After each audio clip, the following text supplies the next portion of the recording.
So apologies for the slightly late start, but good morning, everyone. Thank you so much for joining us this morning. And those of you watching online, we're live streaming this at the Washington Note blog, the blog of Steve Clemens, who couldn't be with us today, and at our New America Foundation website. And this is an event being hosted by the America Strategy Program here at the New America Foundation and by the Middle East Task Force, which is part of that program, of which I'm a co-director along with my colleague Amjad Attallah, who I imagine will join us at some stage. What we're going to do this morning, as you know, because you've answered the invitation to join us here, is discuss this piece, which is not online yet, we think. But Eyal reliably informs me that it will probably be online in some form, well, in full form, but we're not sure where, probably on the New York Times website. And it's a piece that Eyal Press, and I'll tell you a little bit about Eyal in a moment, but it's a piece that Eyal Press has in the new edition of the New York Review of Books called Israel's Holy Warriors. And like I say, I'm sure if you Google it, if not today, then in the next couple of days, it will be something you'd be able to find. Let me introduce Eyal first of all. Eyal, first and foremost in this setting, is a Bernard Schwartz Fellow here at the New America Foundation. And it's great to have Eyal here. He's actually based in New York. Eyal is currently working on finishing his second book. Eyal's first book was entitled Absolute Convictions, actually about the abortion wars in upstate New York, I believe. His second book, does it have a working title? Very loose. Good. It has a loose working title, so we probably don't need to know what it is. But it's basically about dissenters, about acts of conscience and disobedience, whistleblowers. I think the conscientious objectors in Israel are going to be part of, but that's not the exclusive focus of your book at all. But that will be part of Eyal's book, which I think is due out about a year from now. And for O. Strauss, I believe, is the publisher. In addition to being here at the New America Foundation, Eyal is a contributing writer to The Nation magazine. And in the context of working on that book, Eyal spent a chunk of time, I think more than one chunk of time actually, in Israel. And one of the products of that visit was this piece, spending time wrapping your head around what's going on in terms of conscientious objection and dissent from the national religious settler, sometimes fundamentalist community on the right in Israel. Many people will remember that this really hit the headlines, gosh, it's almost 5 years ago already, during the Gaza disengagement in the summer of 2005. I'm not going to talk more about that because that's what Eyal's going to talk about, and hopefully you can share some of your experiences and your impressions and the broader picture, where this is, the trends that you are seeing in Israeli society and what that might mean for any future disengagement. Now, what we've done is we've asked Yoram Perry, Professor Yoram Perry, to be with us this morning to respond and open up a discussion. And Yoram is certainly well placed to do that. Yoram is the chair of Israel Studies at the new Institute for Israel Studies at Maryland University. Professor Perry actually founded, I believe, and was the first chair of the Institute for Media Studies, named after Chaim Herzog at Tel Aviv University. He's managed to fly back overnight, or not overnight actually, you got back late last night. He's managed to get back late last night via Europe, so even more of a challenge, from Israel. Yoram served as an advisor to then Israeli Prime Minister Yitzhak Rabin. He was the editor-in-chief of a paper that no longer exists in Israel, the Davar Daily, and the number of books he's written. The most recent book was Generals in the Cabinet Room. That's right. The influence of Israel's military in Israeli political decision-making. So I'm very excited that you're here with us at New America this morning, Yoram. I'm going to ask Eyal to make his opening comments. I'm going to ask Yoram to respond. We might have a small conversation up here, and then we'll certainly be opening it up. So Eyal, please. From here or from here? I think from here, and none of my team are here to tell me, but I'm going to say from here, right? Yeah, from here, because I think for the live stream. Great. Well, Thank you, Daniel, for that introduction. Thank you all for being here, and thank you, Yoram, for coming to have a conversation and a debate. One of the pleasures of being at New America for me has been sitting where you are, attending discussions and debates like this, and occasionally fellows do actually get to participate and as panelists when we've written something or are researching something that is of relevance. And I'm going to try to take 15 minutes to tell you why I think this is an important issue for anyone who closely follows events in Israel-Palestine. I'll also say a little bit about how I came to this subject, which was, in a sense, by accident. As Daniel said, I'm writing a book about people who disobey orders or defy authority. And the book is actually not about Israel, but one section of it is about, I had the idea of making one section about the dilemma of what is known in Israel as the refusnik. These are soldiers who are not pacifists, but rather selectively choose to disobey specific orders based on their values, their principles, their ideological beliefs. Now that term, if you go to any library and punch in refuseniks, a couple of books will come up. They're all about refuseniks on the left, refuseniks who don't want to serve in the occupied territories, refuseniks who didn't want to serve in the 1982 Lebanon War.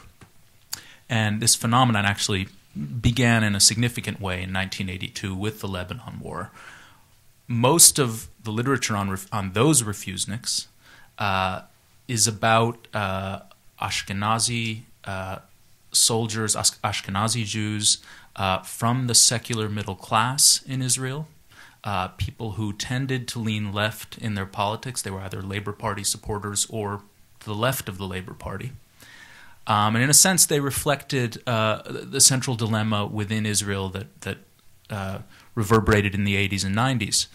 When I started doing the reporting on my book, I had a conversation with a soldier who said, this isn't the real story anymore.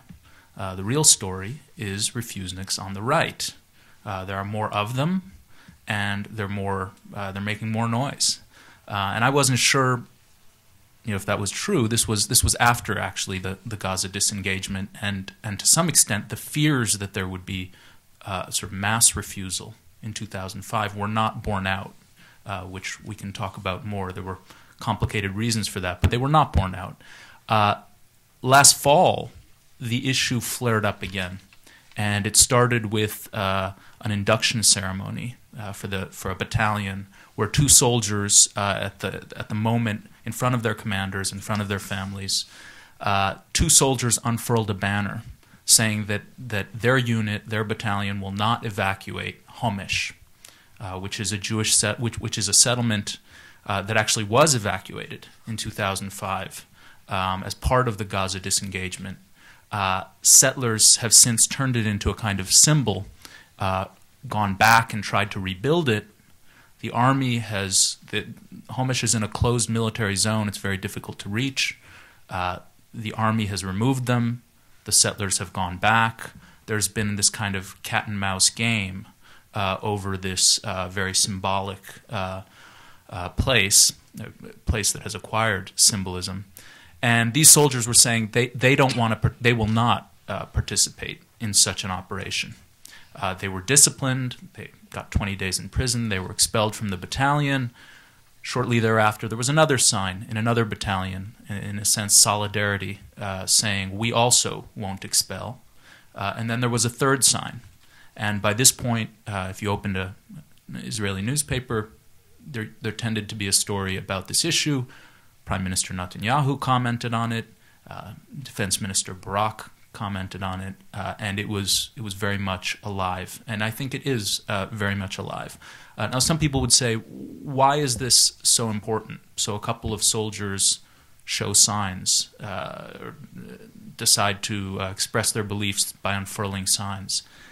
What I try to document in my piece in the New York Review is that it isn't a trifling matter because it's part of a very significant demographic shift within the Israeli army that has created tensions and some problems. And the demographic shift is simply that is the concentration of soldiers from the national religious camp in the IDF. The IDF actually doesn't offer statistics on the percentage of soldiers who are religious, who are non-religious, and so forth. But so I relied on the statistics that various scholars have culled, and also the estimates by officers and people in the army. In the combat units of the IDF today, national religious soldiers are 2 to 3 times their demographic weight. In the special forces, most people think it's higher than that. In officer training programs and among junior officers, one sees the figure of 50% at this point. And some reports, I quote in my story from the International Crisis Group, which quotes a source saying, find the quote, "In a few years, religious soldiers will make up the majority of brigade commanders in all areas of the army." Now again, some people would say, so what? Or perhaps very well. These soldiers are motivated to serve. They've become the most motivated sector in terms of their nationalist sentiments. And many secular Israelis have become less motivated. I think there's some exaggeration on that point. There is a perception that that Tel Aviv in general and secular soldiers in particular find all kinds of excuses not to serve at all. The numbers don't actually bear that out. In fact, the largest group of soldiers who don't serve at all in the IDF are ultra-Orthodox. There are some who in the secular camp who do find reasons to leave or not serve or object on ideological grounds, but that's not a mass phenomenon. What has changed is the way different groups serve and in which units they serve in and to what extent they go on to become officers and so forth. And there I think you do see a profound demographic shift. And the shift has coincided with the building of institutions by the state to accommodate these soldiers. There are now over 50 what are called Hesder yeshivas in Israel, about half of them in the West Bank. And these are schools where religious soldiers divide their time between military service and Torah study. There are also a vast number of pre-military Torah colleges that provide soldiers, before they enter the army, with a year of spiritual fortification. So why should we care? Why is this a problem? Why is it of concern? What are the tensions?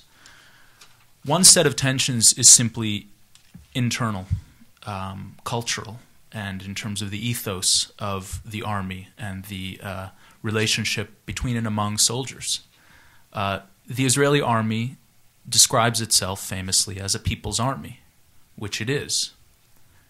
Not all of those people, most of them, the great majority, but not all, are Jewish. There are non-Jews who serve in the Israeli army. There are also women who are required to serve in the Israeli army. And there's now a literature developing about the tension between these two new groups, the religious soldiers and their set of cultural values and norms, and the and female soldiers who are and have played an increasingly prominent role. Now, what happens if a female soldier in a unit, say, rises to sing an anthem, and dozens of her fellow soldiers in the battalion decide to walk out because this is deemed offensive or inappropriate? This was not a hypothetical case. It actually happened recently and caused this kind of cultural tension to flare. just want to say why it would be deemed offensive?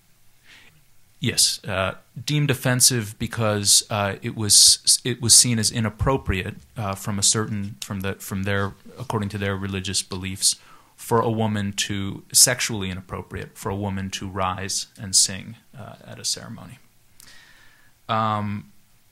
The other sort of question about ethos and values that has to some extent reverberated in the press is the way in which soldiers see their mission and the way in which rabbis encourage them to see their mission.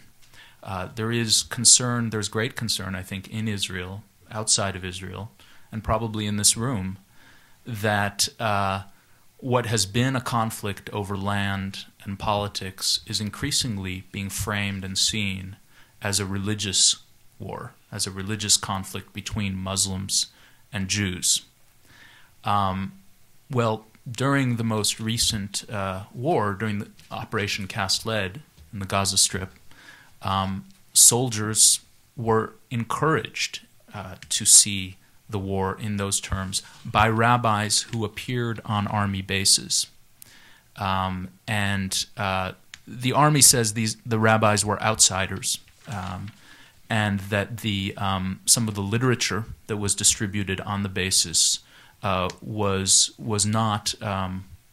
published and distributed without authorization. But the fact is that soldiers later came forward to express concern about what they'd heard and what they'd seen and the way in which the war was framed. I interview a soldier and quote this soldier in my story, a religious soldier, by the way, religiously observant, wears a yarmulke, but was on a base when a rabbi came and depicted the conflict as a war between the sons of light and the sons of darkness, which to this soldier was, this soldier immediately felt this is inappropriate. The army is supposed to be a space, in a sense, above politics or beyond politics, and this is an eschatological war. This is a political messianic message. The pamphlets that same soldier gathered were full of passages that had explicitly political and sharply political views on, in some cases, encouraging soldiers not to show mercy to the enemy, depicting Palestinians as people who had never had a place in the region. So a good deal of controversy flared around that, and in a sense renewed the controversy over the army's chief rabbi, Rabbi Ronsky, who upset some people within the Army's education department by conducting activities that some officers, saw as encouraging the beliefs and views and ideological perspective of the religious right in Israel.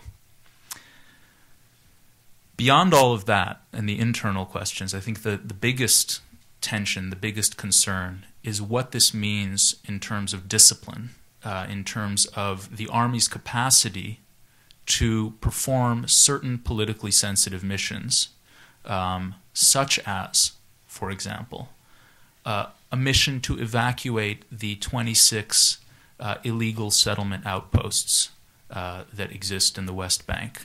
The current Israeli government actually announced a plan last May to evacuate those settlements. Immediately after doing so, a coalition of West Bank rabbis issued a statement saying no soldier or officer should participate in such a mission, that it is forbidden to participate in such a mission. Some of those rabbis and some rabbis who hold those views run the state-funded institutions that train and educate soldiers in the Israeli army. One of them is quoted in my piece, Rabbi Levanon from Elon Moreh, who told me that he thinks a large-scale operation to withdraw and evacuate settlements from the West Bank will, quote, destroy the army. Now, whether that's actually true is a matter for debate. As I said, there were similar things said prior to the Gaza disengagement in 2005. People said this will cause a civil war and there will be mass refusal and so forth. It didn't happen. There were 63 soldiers who ended up disobeying and getting reprimanded.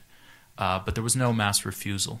On the other hand, the army went to great lengths to carry off that disengagement as smoothly as possible before it happened, removing religious battalions with large concentrations of religious soldiers from the front lines, putting career officers in the most sensitive areas, taking all kinds of steps to minimize the conflict and the tension which they feared would erupt.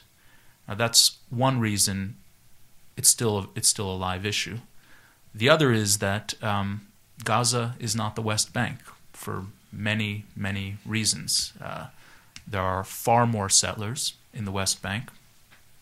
The emotional and religious significance of many of the places is far greater, from Hebron to Elon Moreh and other places. Furthermore, there are many people in the national religious camp, particularly younger people who I interviewed on my last reporting trip, who see the Gaza disengagement as, in a sense, a case of shameful acquiescence, that they and their leaders did not resist enough. They let this calamity happen. And the Yesha Council let this happen by not calling on everyone who shares their beliefs to resist and to put up a fight. So there is in a sense this more radical conclusion that was drawn. And furthermore, the people who hold this view on religious grounds believe, I think wrongly, but they believe that the majority of the country is with them. That is, that most Israelis now understand that pulling out of Gaza was a calamitous mistake, should never have happened, and that it should certainly not ever, nothing like it should ever be done again. And in a sense, that emboldens further. Whether it's true or not, again, is debatable. I don't think it is, but the perception is certainly widespread that the country's with us, and this is what at least I heard in my conversations with people. So I think that in a sense, I don't think this should be thought of as a discipline problem, although my book is largely about obedience, disobedience, and discipline and lack of discipline. Those, in a sense, that cheapens and lessens what it's really about. It's really a political question, and it's really a social development. And the stakes are huge. I think the stakes are huge for Israel. They're huge for the region and for the United States. Thank you very much. Thank you very much, Eyal. While Professor Perry is walking up to the podium, I'll tell you I think it took precisely one person of distanciation. Eyal and Yoram just met outside for the first time, and it took about 30 seconds to establish joint close connections that they have back in Israel. Thank you, Daniel, for inviting me. Thank you for coming so early in the morning. I'm getting used to the Washington style of think tanks, and usually it's lunchtime. It's the first time that I'm doing it in the morning. You did choose a very... Well, before that, let me say one more thing. You described my position this morning as discussant. It has an advantage and disadvantage. The advantage is that I don't have to prepare a full systematic paper before coming here. The disadvantage is that I wrote 20 points on that short presentation, and I have only 10 minutes to discuss them. So we'll see how I manage. First of all, the topic is very important, and you're right in having this meeting, and I guess it will be a topic that will be discussed at more length in the near future. As a matter of fact, I came from Israel yesterday. There was a very interesting meeting there in one of the new think tanks discussing the topic, and they have even invented a new term called hadata in Hebrew. In English, I don't know whether it exists. Religionization Do you have that term in English? Religionization? If an institution or a group of people or a community is becoming more religious?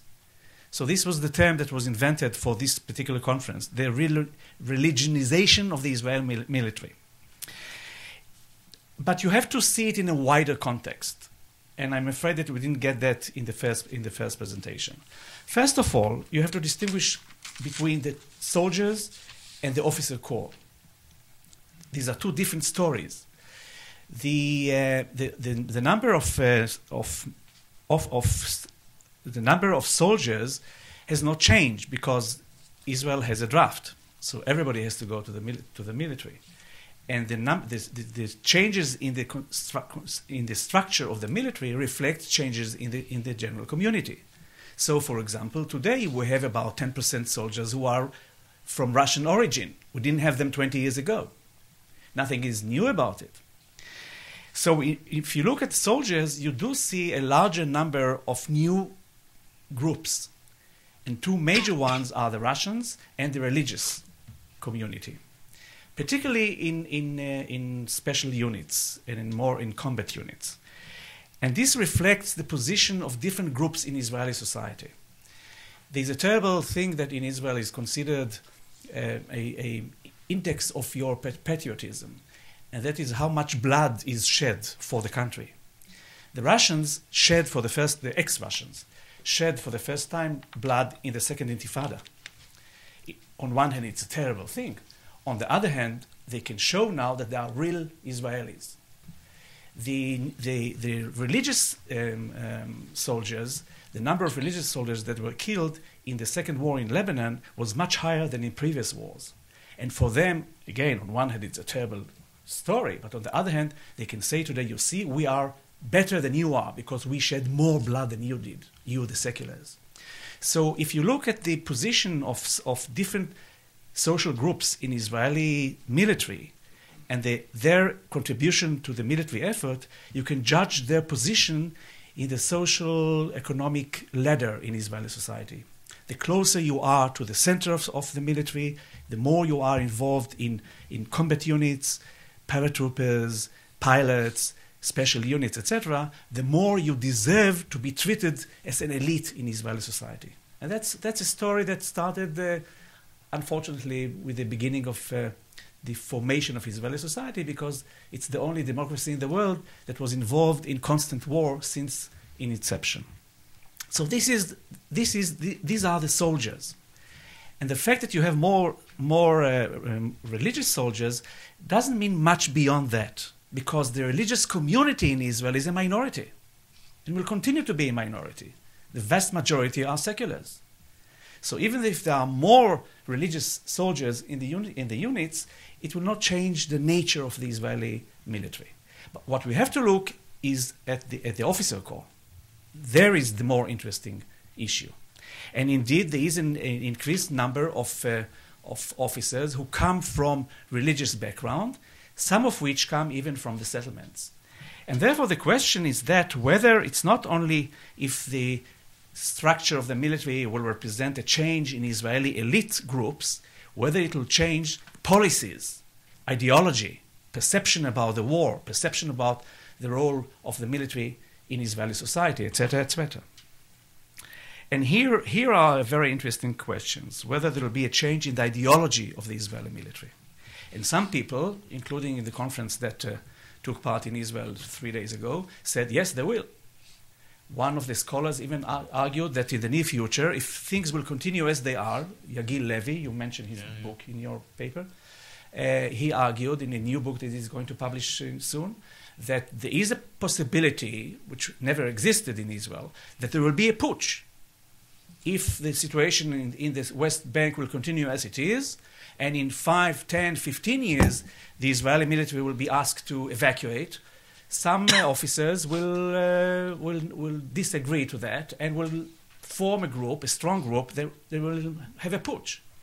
I think that that's too pessimistic and really not a realistic view. But there is a problem there, and one has to admit that there is a problem.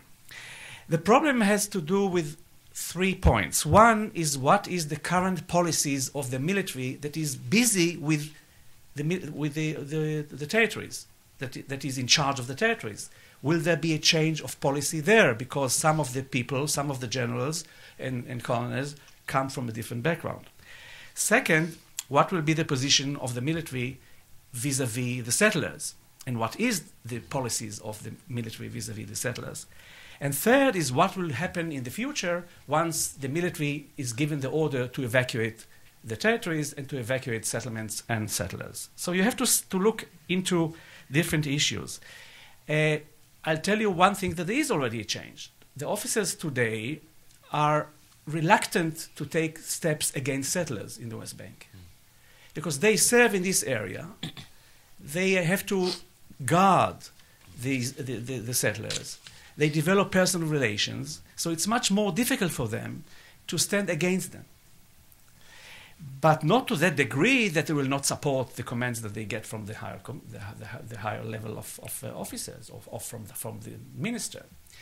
And one major difference between the military political combination in the last 2 years to previous times is that the civil control or the civilian control of the military today is much more severe than it used to be 10 years ago. And that's because of the personalities that are involved. Whenever you discuss Israeli politics, you have to look into personalities. Israel is a very fluid society, and structures means nothing. It's people. And if you have Defense Minister Barak, you can be assured that the military will follow whatever he says to them. Previously, it was not so clear with the former Minister of Defense. So today, the control is very strong. And Barak, for example, belongs to the dovish wing of the Israeli coalition. And therefore, even if some officers in the military are not very happy with the commands that they are given, they will follow what they are told by the minister. So you have a question about the attitudes, not on a daily basis, but the attitudes of the military to some of the extremist settlers. And here you can see a very interesting phenomena, and that is that the reaction of the religious community in Israel to the disengagement from Gaza was very negative from their point of view. Some of them saw this act as non-patriotic, and they reacted by saying, we don't care about your state, your state. If the government can order us to leave the Holy Land, meaning Gaza, we are not taking you into account at all. So this sort of a civil disengagement from the Israeli society created a position where the military is being presented as not only the arm of Israeli society, but as the symbol of the Israeli society. And these extreme settlers, they have a special name, Noar HaGvaot, the youth of the hills. They are seen as enemy of the state. So the military stands against them. And indeed, with the conscientious objection, the major point was whether conscientious objection can take place in this situation. The military at large sees the conscientious objectors as traitors, almost like traitors. So even if many officers are themselves religious people and would think that privately that Israel should stay in the West Bank, once the order is given to them to evacuate settlers and they see the conscientious objectors, they will fight against them because they do not behave according to their principles. And therefore, the fact that many more officers are religious people does not mean that they will support the conscientious objectors. There will be some, but not very many. Therefore, the idea of a putsch doesn't seem reasonable to me. So what you have really is a very interesting phenomenon. On one hand, you do see a change within the military toward reflecting more Israeli society. And the military in Israel always reflected society. And with the move towards more religion, towards more nationalism in the last 10 years, there is a shift in the military as well. But on the other hand, you have some very strong principles, the most important of which is the perceptions of the soldiers and the military, particularly the officer corps, that they are professionals. In my book, Generals in the Cabinet Room, I took two cases. Both happened in the 90s and the beginning of this decade, or previous decade, in which I showed how professional is the military. When in the beginning of the 90s, the military was behind the initiation of the peace process. The civilian leadership came second. It was the military who came to the politicians and told them, let's make peace with the inner circle, with the Lebanon, Syria, the Palestinians, because of reasons that I don't have time to explain now. Maybe we can talk about it later. And then when the second Intifada started in the year 2000, the military was the hardest, chose the hardest line against the Palestinians who rebelled. So you have a very professional military that can move either to be very hawkish or very dovish. But they will reflect the position that the government and society has. And therefore, their professionalism will not make them, will not develop what was developed in the French military, for example, before the evacuation of Algeria. I cannot see that Israeli officers creating a group motivated by ideology against the position of the government. In 4 or 5 cases where Israel had to evacuate territories from 1948, 57 to the last one in Gaza and before that in Lebanon, some of the chiefs of staff were against it. In some cases, the government let them speak out, something which I'm sure will never happen here. For example, in 57, when Ben-Gurion decided that Israel should withdraw from the Sinai Peninsula, the chief of staff then, Dayan, came to the Knesset, to the Labour Party's caucus in the Knesset with his uniform and told them why he, the chief of staff, thinks that Israel should not withdraw from Gaza. The prime minister, who was then the minister of defense as well, let him talk. And then he left the room, and they decided that they support the political leader that Israel should evacuate Sinai, and this is what happened. And the chief of staff did that. One of the latest cases was the withdrawal from Lebanon, from South Lebanon. The defense minister Barak thought that the prime minister Barak thought that Israel should withdraw the year 2000. And the chief of staff Mufaz thought Israel should not withdraw. He was not called to testify before the Knesset committee, but everybody knew what he thinks about, because Israel is a very open society, and you know what everybody thinks before his wife or her husband know. And his position was that Israel should not withdraw. And he obeyed the decision that was made by the government, presented to him by the defense minister. So the military, even if the chief of staff or other high-level officers do not agree with the policies, they will do what they are told. And therefore, though there is that shift towards more religion elements, towards more nationalism, and there is, I do not think that it will change in the next 10 years. It will not change dramatically the relations between the military as such and the political leadership. What will happen after that, I don't know, but it's too early to say. But some of the wolf cries that we hear today are too early. Thank you. Thank you very much, Yoram.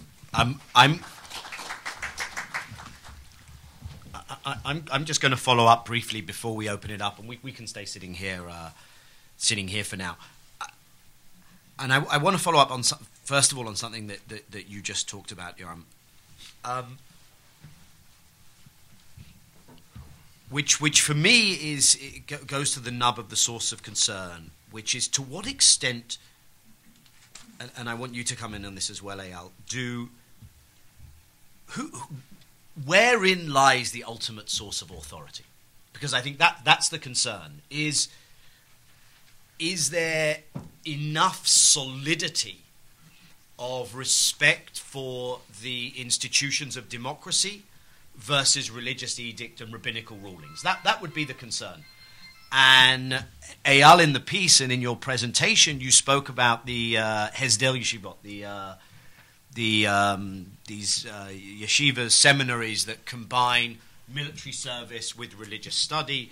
There's been a very big showdown, I believe it was Har Bracha, with Rav Eliezer Melamed is the rabbi of Har Bracha, between him and the defense minister recently.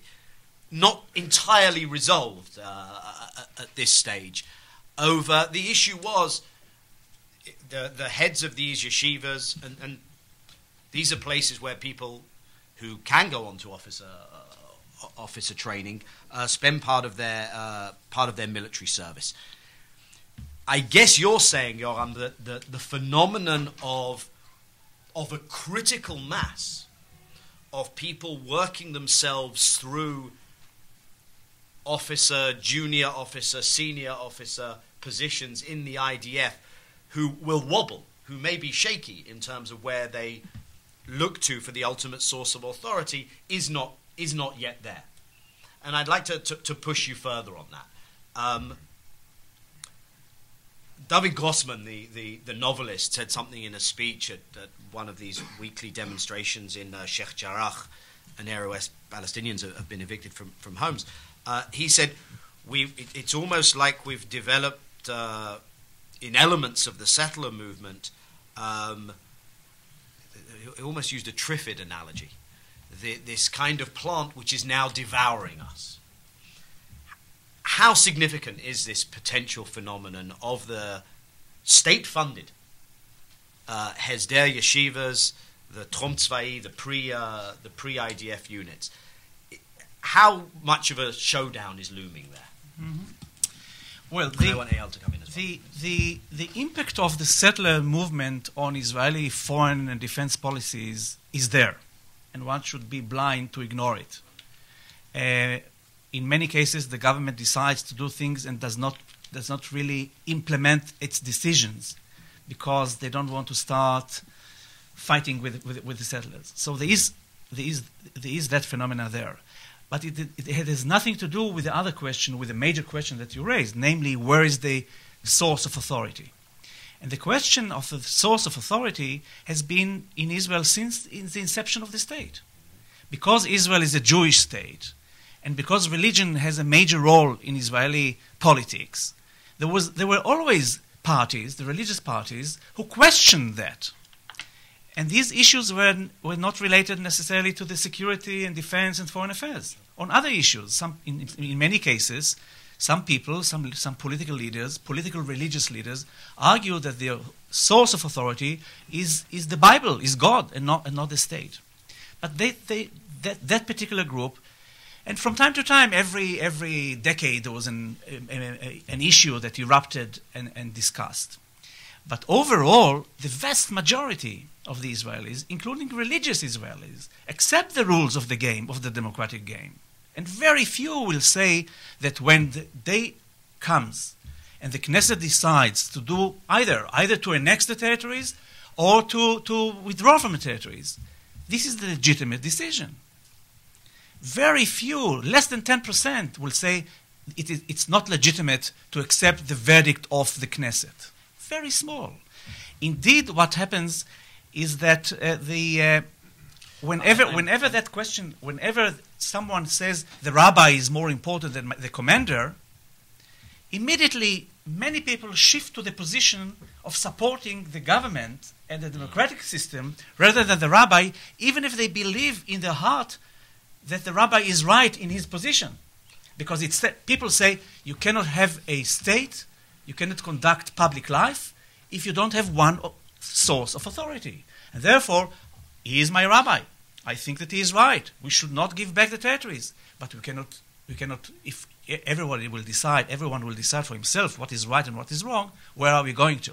And therefore, even religious people will move and support the government. Indeed, if you take 2 or 3 cases that I mentioned in the past, it was used very carefully and very cleverly by politicians with Ben-Gurion in 1948, when he decided to dismantle some of the private armies. I'm using these terms to make it short.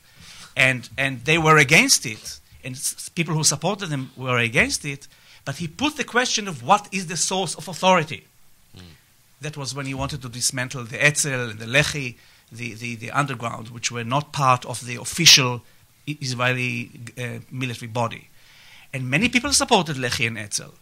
But Ben-Gurion said, that's not the question whether you support Lehi or Etzel. The question is whether who has the right to decide, me as the Minister of Defense or others. And he got the support of everybody. So this game, I believe, will play into the hand of the government and into the hand of those who support the democratic procedure. My own sense is it has a recoiling, the impact which grows qualitatively on a year-by-year basis. Its major effect is the recoil, is pre-decision. It makes a decision less likely because of the concern of how big this will be. But I want to hear from Eyal, not myself. Well, that's actually the most interesting and to me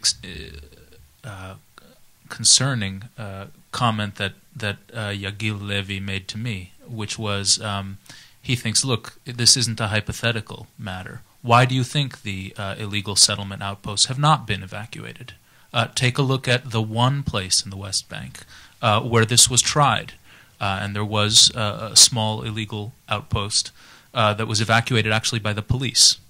Amona, yeah. It was a huge fight. It was a huge mess. It was a huge political mess, and Olmert and others were shocked by the level of resistance that it caused and the level of anger. In a sense, showing that it doesn't necessarily take. I mean, we think of broad social unrest and as mass phenomenon that the majority participated in, but that's never the case. The majority did not participate in the movement against segregation in the United States. It was a small, committed minority. So a small, committed minority in a democratic state, in a small state, can cause huge disruptions that influence the way politicians make decisions and what they do and don't decide to do. I agree with Yoram that a lot hinges on political leadership. Nearly everyone I spoke with said that, and it seems very logical to conclude that, and also that there is a tension between the values of professionalism and the ideological convictions that an individual has. That's what my book is about, and I'm particularly interested in the Israeli military as a sort of example of that tension. The standard line that I heard from the IDF and from officers that I spoke with is that the army leaches the ideology out of you.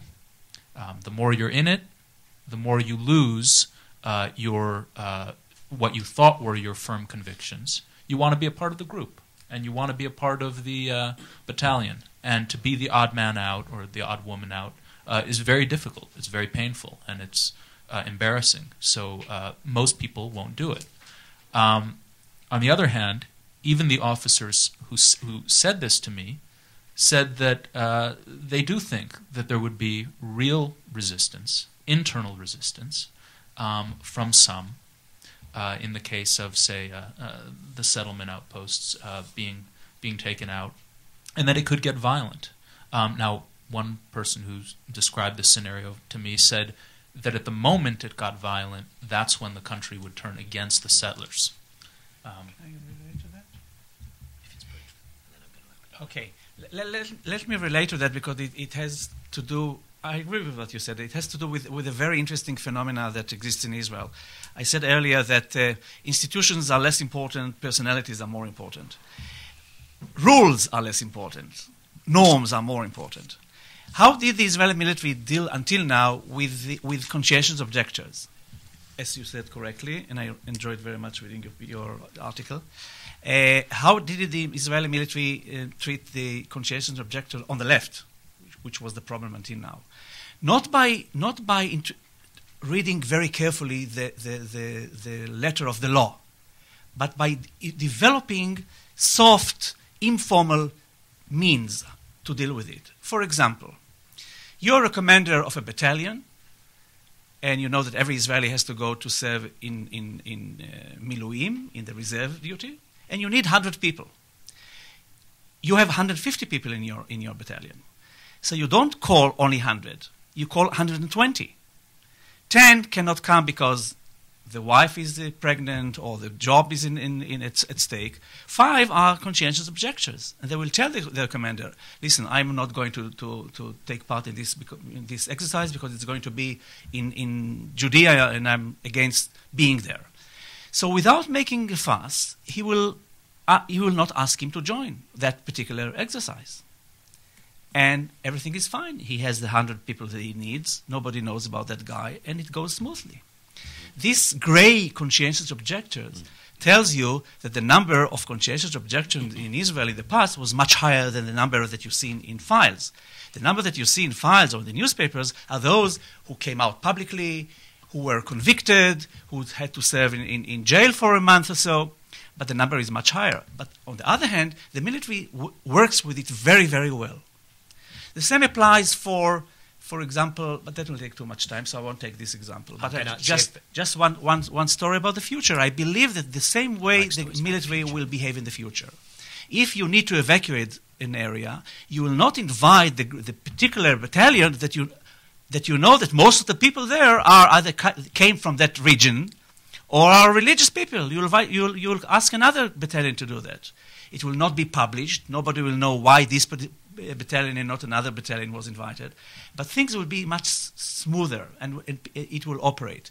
And this is the way that Israeli democracy could survive under non-democratic conditions, under prolonged war, by bending, by finding a way that will not be confronted, but will solve the problem in a pragmatic way. And this, I guess, you raise new alarm. I mean, as I was listening to you describing, look, we're in safe hands, it's Ehud Barak. Of course, raises alarm bells on the other side. Israel's decided to put its diplomatic service in the hands of a certain Avigdor Lieberman. And one's seen what's happened to Israel's diplomatic standing under those conditions. So it raised the flip side of alarm bells if one did a similar action.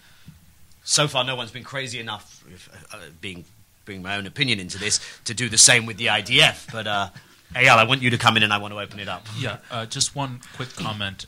There's a quote in my article from Ilan Paz, who was the head of the civil administration in the West Bank for many years. And he said, the problem is not a couple of soldiers. The army knows how to deal with soldiers who disobey. The problem is the political support that the phenomenon gets in the society, from members of the Knesset who introduce a bill to say that the army shouldn't engage and carry out any withdrawals in the future, that this should be left to the police. The police can't do it. They can't do anything on a sizable level. From rabbis who, as Daniel, as you said, some of whom are running state-funded institutions.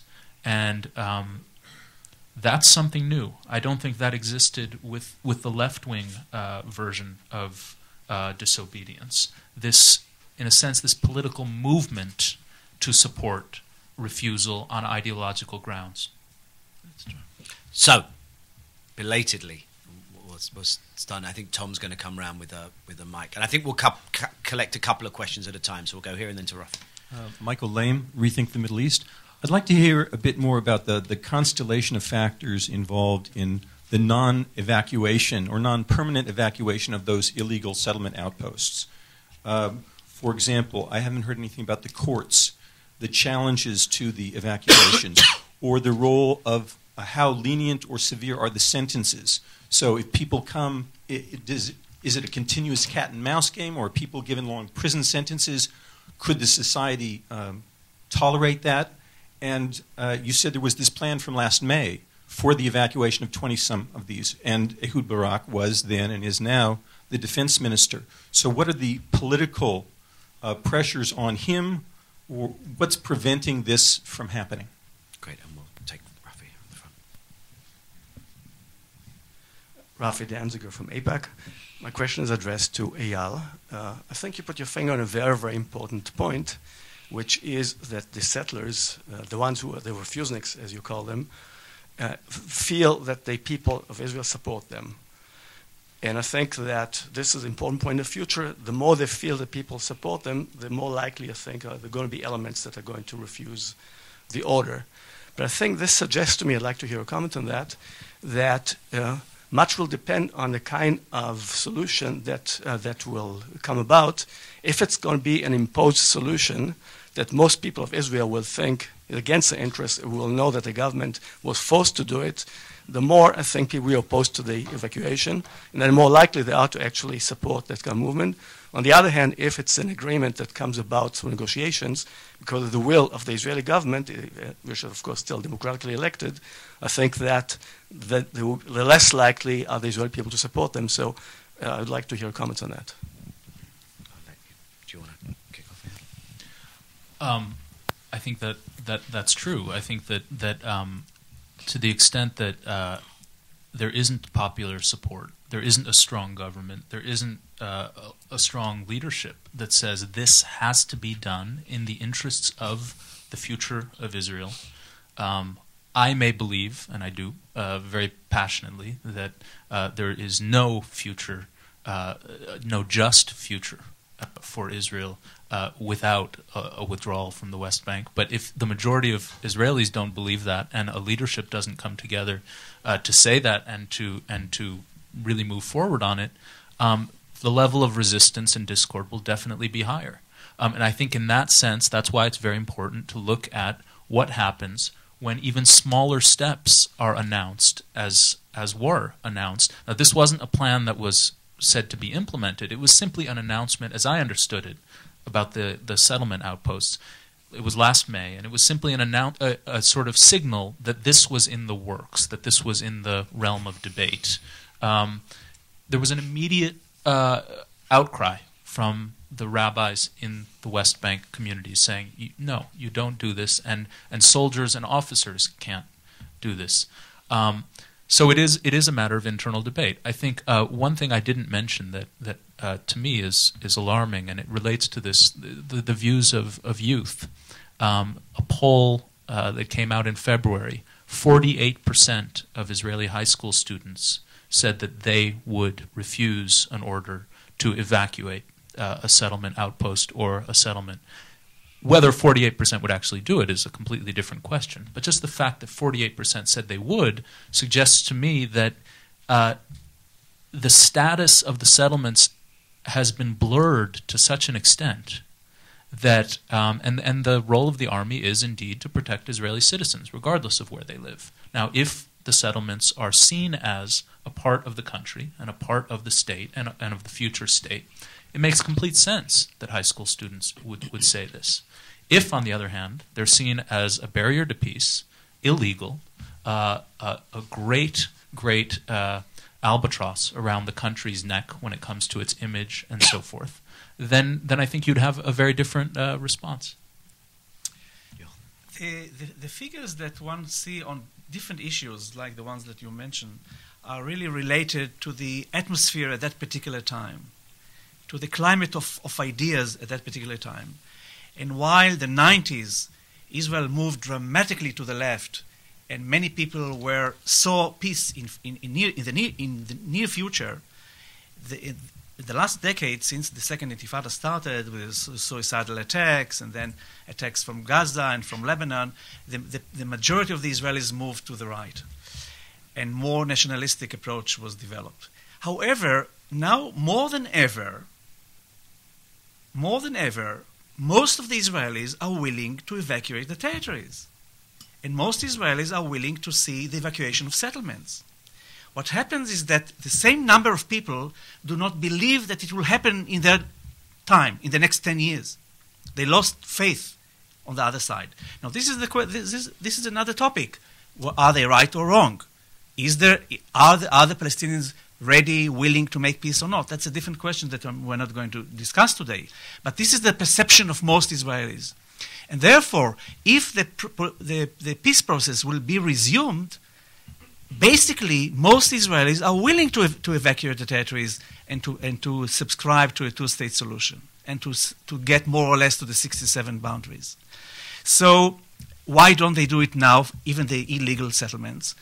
Because the government say, why should we start now a civil war on these minute, small, illegal settlements, we should conduct that civil war once we evacuate the territories and get in return peace.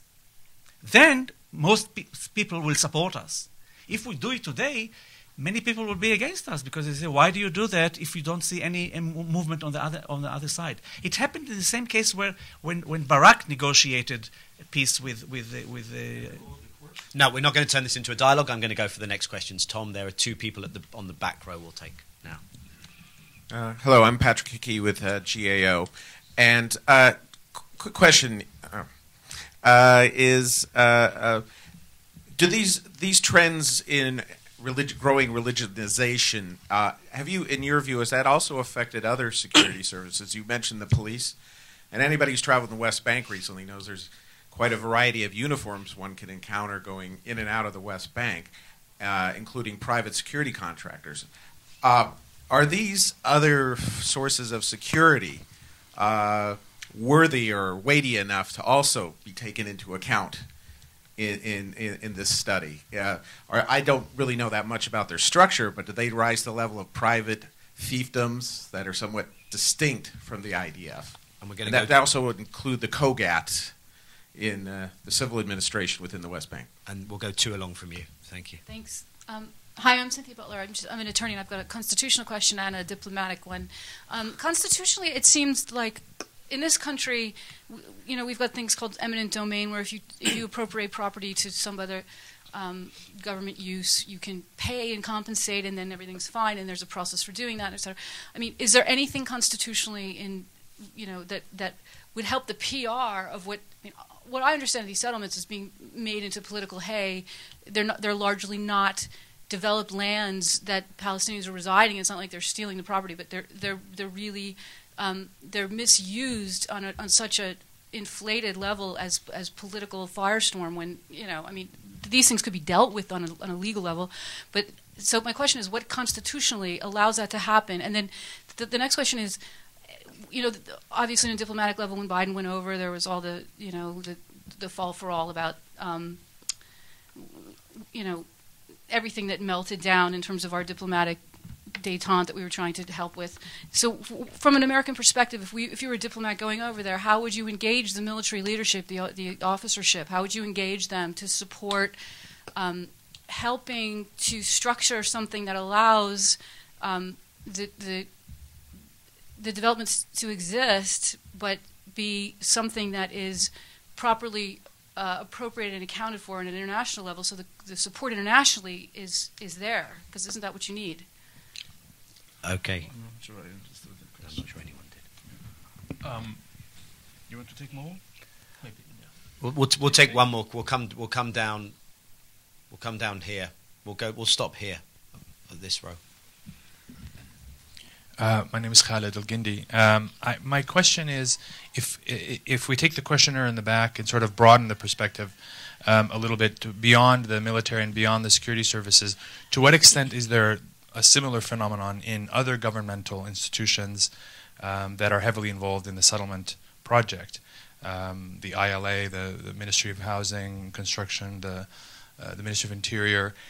Is there a similar or parallel phenomenon in terms of whether they're religious or secular elements that are sympathetic to the settlement movement, and how does that factor in? Thank you. Generally speaking, what we saw at the military is more important than in other fields of life, because of a different reason that I mentioned in my first few sentences, namely that the way you serve in the military is the best testimony of your position in society.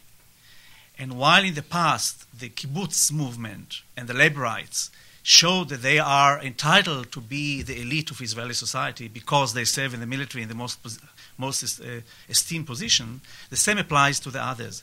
It was a calculated decision by the leaders of the religious communities in Israel to send their kids to the military and to the media, because they thought that once being there, we will not only conquer these important positions, but we will show our right to dictate, to influence the ideology, the nature of that society. And therefore, the young leadership of the religious movements were encouraged by the leaders to go to these two places. The media, they didn't have so much success, but the military, they did much more. So it doesn't have to do so much with their ideology as with their social positioning. And this is the reason why they're in the military. If you serve in the security services, no one knows. So it's not worth going there. And therefore, you don't see the same phenomena in other security services or the security establishment. It's mainly in the military, and mainly in the more esteemed combat units within the military. The constitutional issue is too complicated to answer in a few minutes, but generally speaking, of course, the courts in Israel are very strong. And Israel does not have a written constitution, but it has, like Britain, but it has a very clear laws, and they're usually obeyed, I guess, more than in many other places. So I'm not worried so much about that. The third question, I think that I answered in my first one. You don't see a major change in different government ministries. It depends which party gets which ministry. So and there are parties that traditionally prefer to have particular ministries because they can influence more and reach their supporters.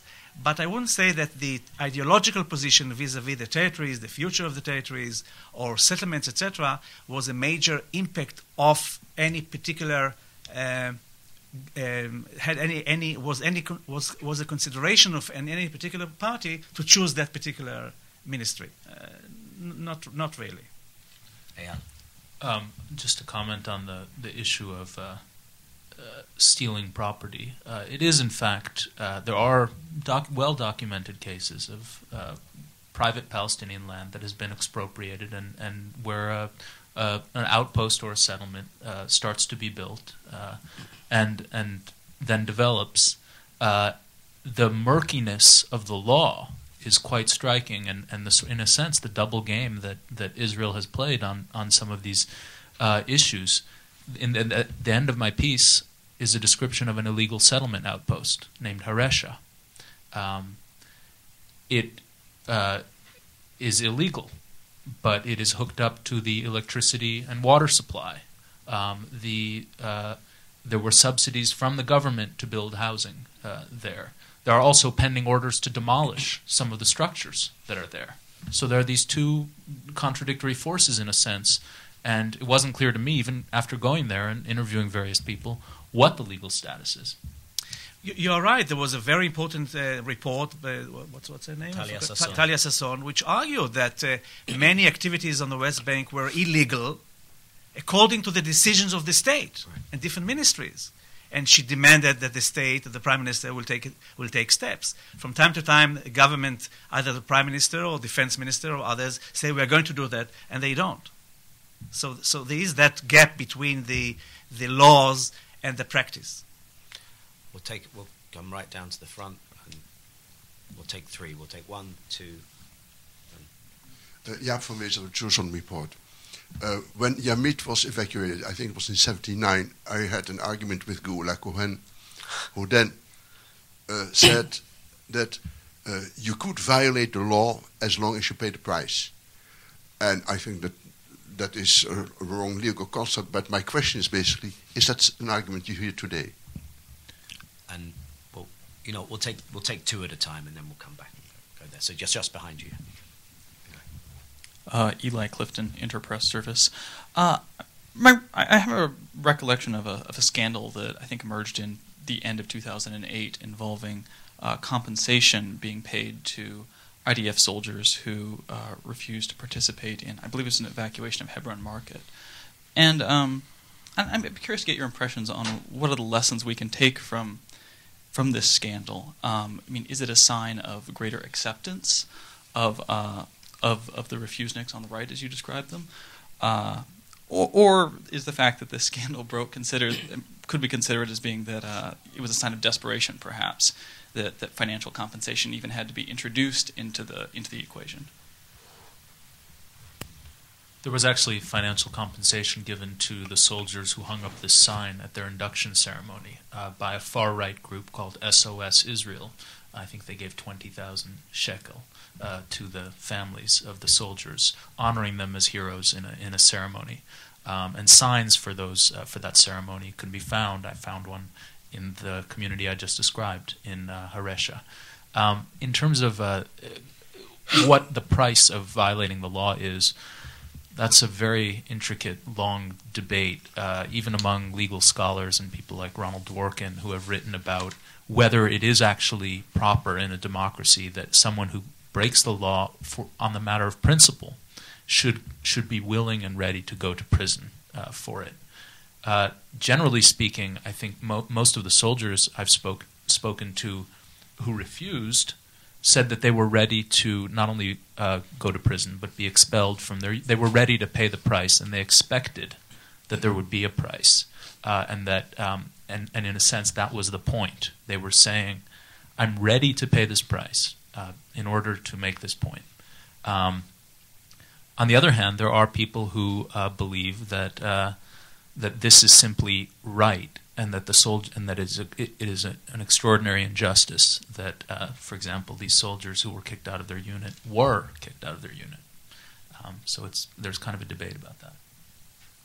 The whole idea of conscientious objection is that society understands that there are some ideological or religious values. It started with a religious background, of course, that some people want to keep, and you have to honor them. But on the other hand, not to encourage them, they have to be punished.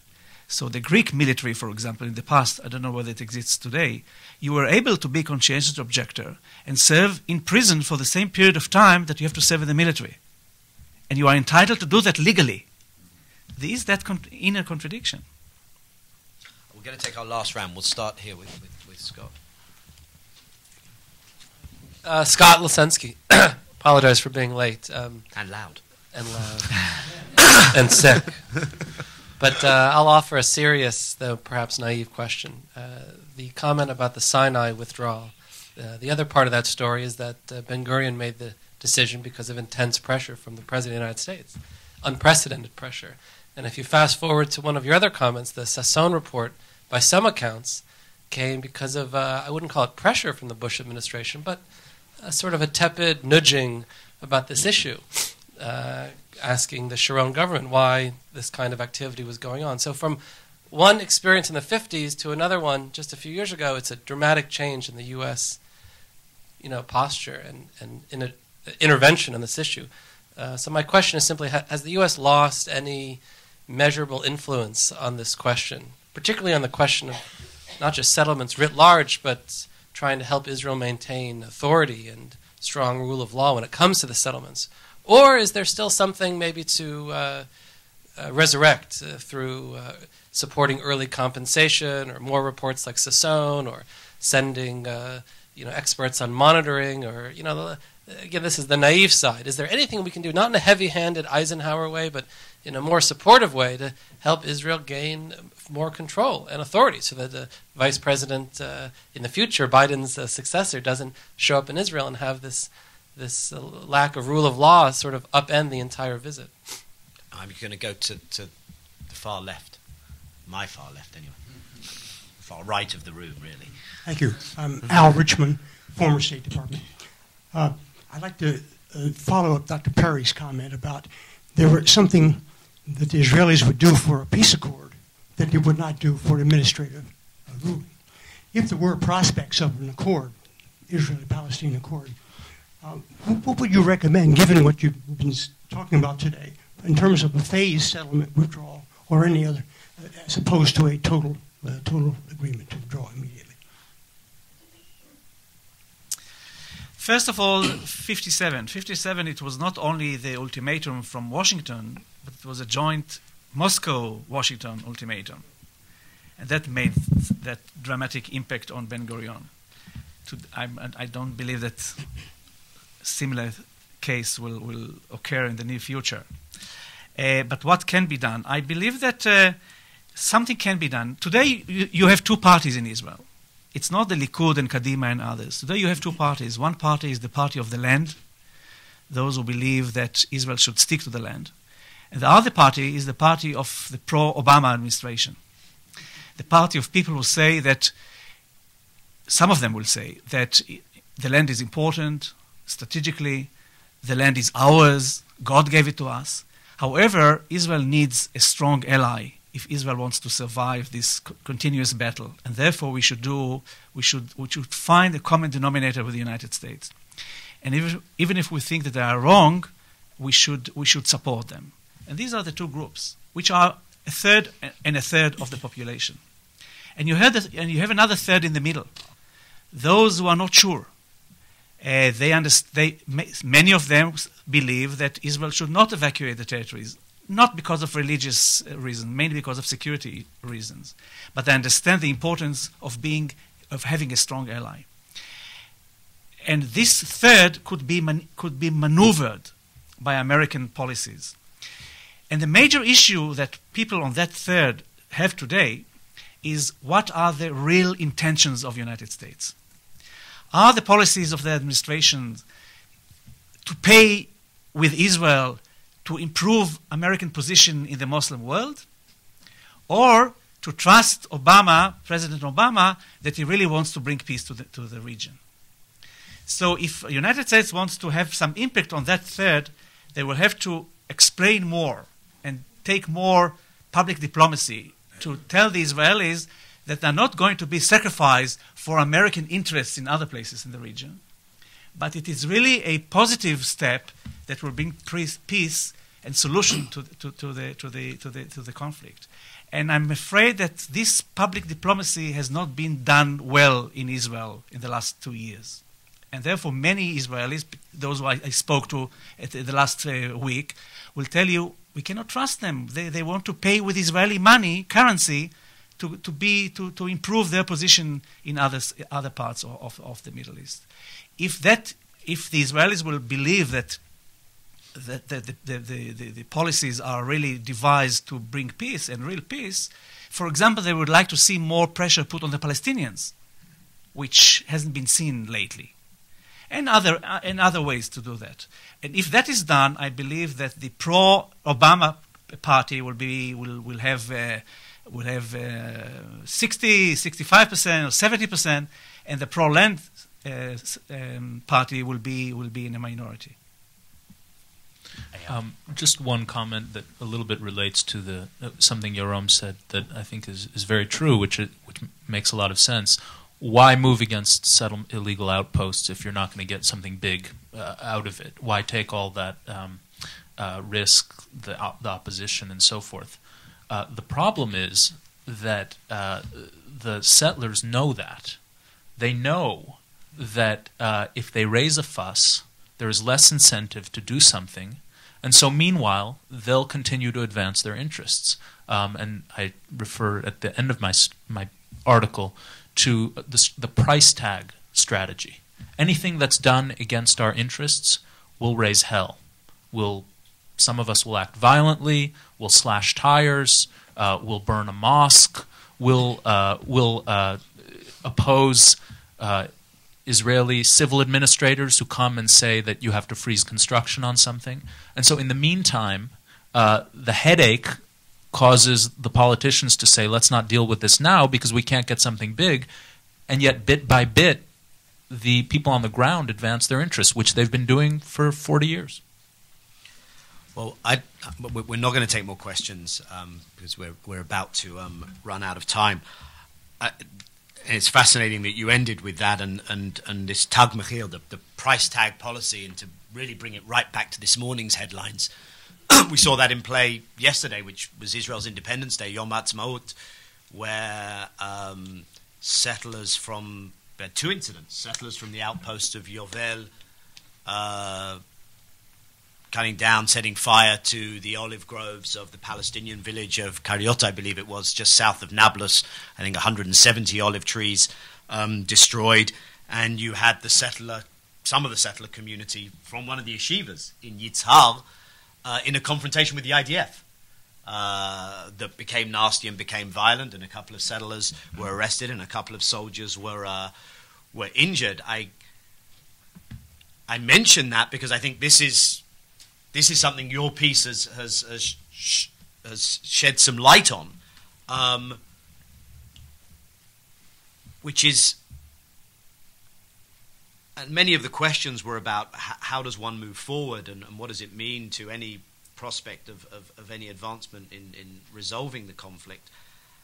And I'm someone who's convinced that the political power of the ideological wing of the settler movement and their political sympathizers in Israel, and the extent to which they are entrenched in the Israeli system, is a very serious obstacle.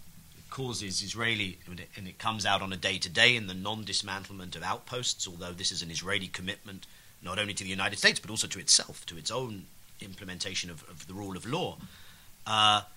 This is a huge obstacle to surmount, and you have to summon either a lot of persuasive power or from the outside. I don't believe there's such a thing as an imposed solution, by the way, but I think from the outside there has to be a very clear impetus to actually act against this. And why I'm glad we had this conversation, and I feel your piece is so timely in demonstrating that that this phenomenon also exists inside the military, and it was very helpful having Professor Perry's comments giving us a historical and social perspective for that, and not to get carried away, although I hope the bar of success isn't an army putsch, and as long as we avoid a putsch, we're okay. But it's very helpful getting that perspective from you, Yoram. For me, the fascinating question is, and I think it's a great piece to be written, I don't know who by, this summer it will be 5 years since the Gaza disengagement, and I'm not sure which way it's gone in the last 5 years. Just after Gaza, I think most of us, Yoram, would have said, you know what, there it is. There's the proof. We can unscramble this egg. It can be done. If you have a leader of the caliber of the public trust of Sharon, if you have a military that's smart in how it implements. 5 years later, I think it's time to ask the question again. Have the lessons learned by the settler movement in terms of how they operate, the Noag Va'ot, the youth top settler groups, do they have the upper hand in some ways over the past 5 years? I'm not sure which way it goes, but I think there's enough of a historical perspective to look back and say, where are we now 5 years after Gaza? And for me, that was part of the conversation that we had today. I appreciate people coming to a morning event, something we don't intend to repeat too often. And for those of us who've joined us online, especially those of us who came despite being a little under the weather, but most of all, I want to thank, especially given that you got back last night, Professor Yoram Perry for joining us, and Eyal for the piece that you wrote and for joining us, and we look forward to the book. Thank you all very much.